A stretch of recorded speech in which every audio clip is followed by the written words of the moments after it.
You can hear the work going on all around us. This is a park tucked right in the middle of an industrial area.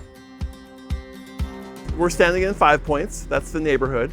And this area by the river was really more disregarded, frankly. You know, there's a lot of residents that live in the area, a lot of small businesses, and a lot of artists that, you know, could use a space that is, you know, a place for reflection and a way to get out of the house.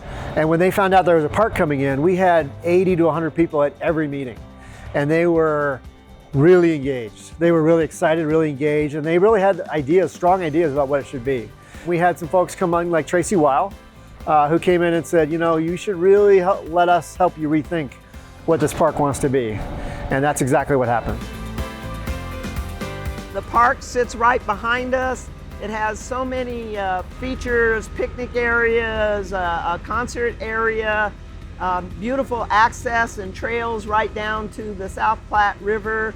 These beautiful buildings that will house a library, a makerspace, local artists. So the Denver Public Library is interested in being one of the tenants.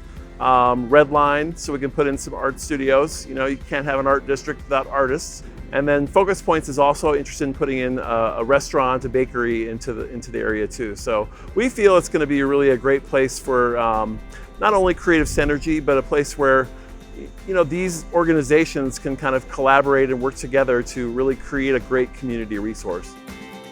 When we first started this project, some of the developers that had been here for 20 years, that lived in the neighborhood, came to us and said, hey, I have a yard full of parts, a yard full of scrap. And I think it would be great to reuse it in your park.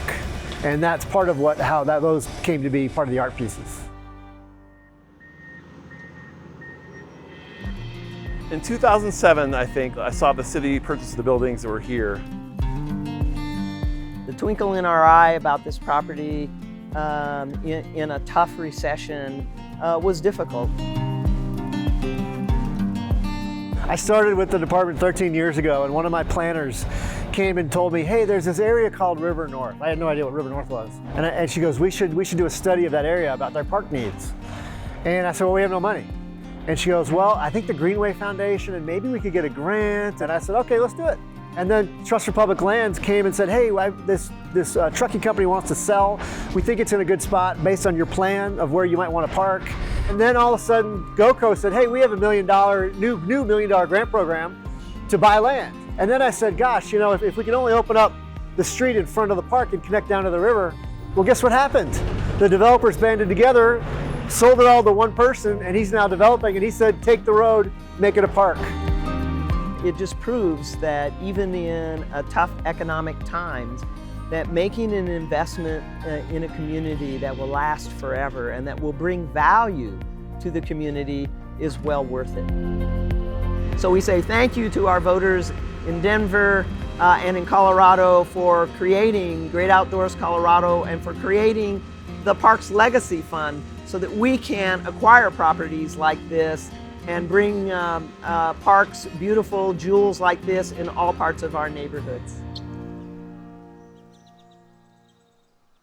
The river is a huge attribute. We knew that from the start. And then we had these buildings that were kind of in the way. Luckily, we had an architect come out and walk the site with us and kick the tires on the buildings and said, you know, these are stout brick buildings. They could be here another 100 years. You know, I think that initially they were going to tear the buildings down that were here. But the community spoke up and they wanted to keep these buildings as a community resource, and the city listened, and they were, you know, excited to work with the art district to be able to create an even greater resource. You know, the cookie cutter park designs are the worst part of my job. Getting in and really finding out what people really want and doing something from scratch like this is what makes a park a community hub.